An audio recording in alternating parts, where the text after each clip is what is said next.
Kandalangan aja pernah nap long na pam me.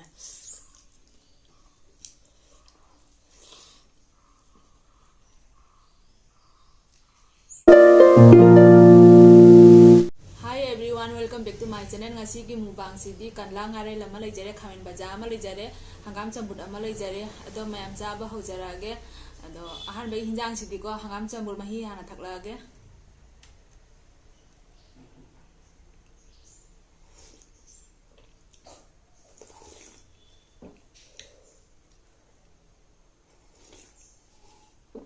Fajana thawre hangam chambut ja hawajat ka fajana thabani kandalangan are ndagi hana chanjarage mayam fajana phamme ngasidi ingba henjana tawri mane fajana phamme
fajana hawe hinjang ja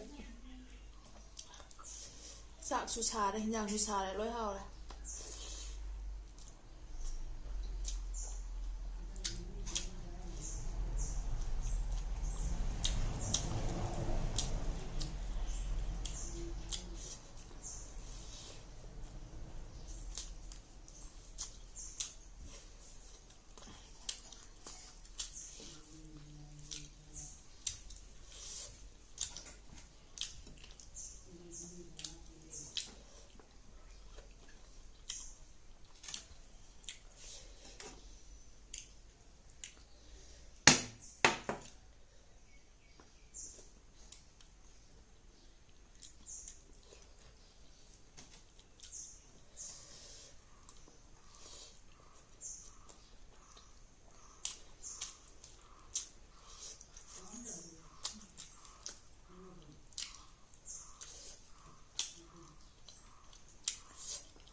khamin baja fajana haw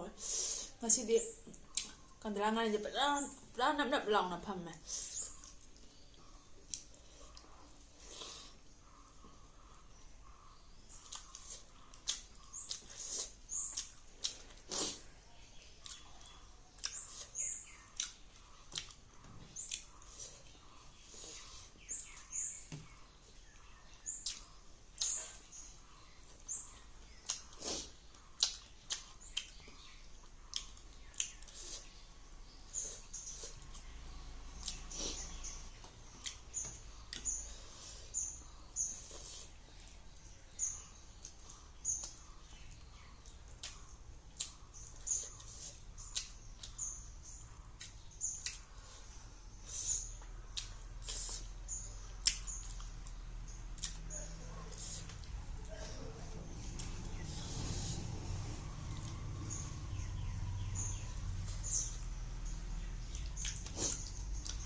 ꯑꯅꯥꯕ ꯌꯥꯎꯕꯁꯦ ꯏꯃꯨꯡꯗ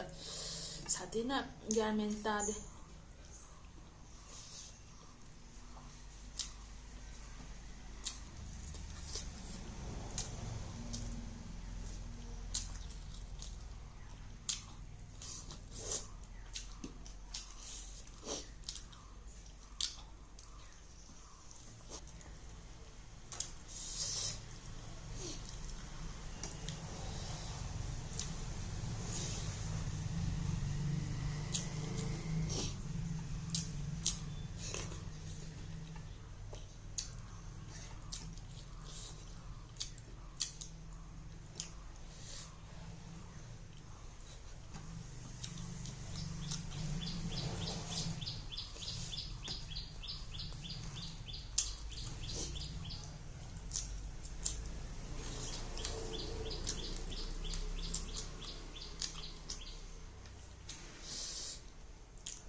ꯆꯥꯛꯁꯦ ꯈꯣꯊꯔꯛꯄꯗ ꯃꯩꯈꯨ ꯕꯪ ꯕꯪ ꯀꯥꯏ꯫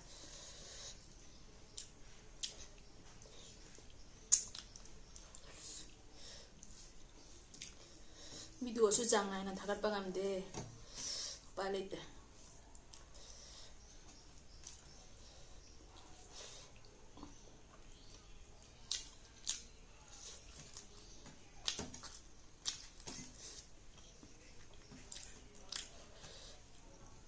Doctor ꯆꯠꯄꯗ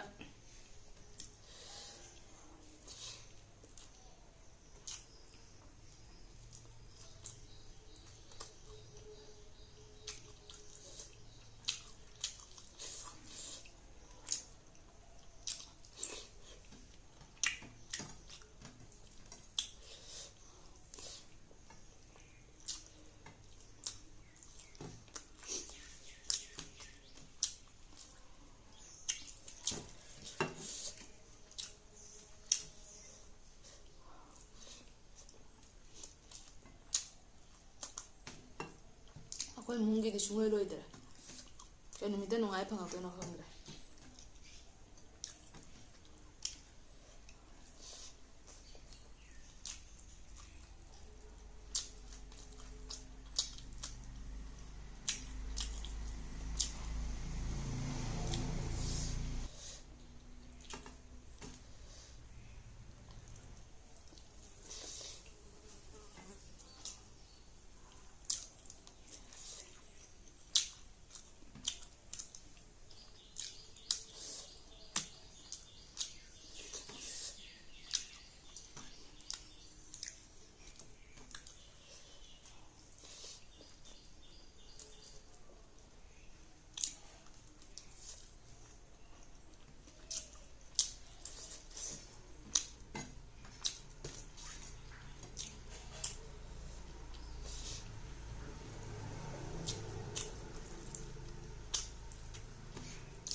ꯍꯟꯗꯛ ꯃꯄꯣꯛꯀꯤꯗꯤ ꯅꯨꯡꯉꯥꯏꯕ ꯄꯨꯟꯁꯤ ꯑꯗꯨ ꯑꯣꯏꯔ ꯃꯥꯅ ꯑꯩꯒꯤ ꯑꯣꯏꯅ꯫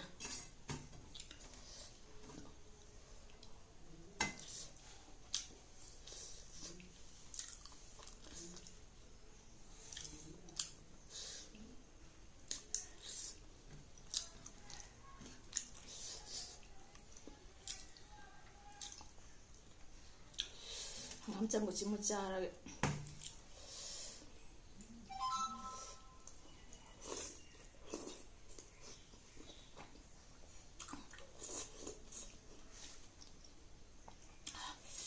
ꯐꯖꯅ ꯍꯥꯎꯔꯦ꯫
हवाईजहाज का जाओ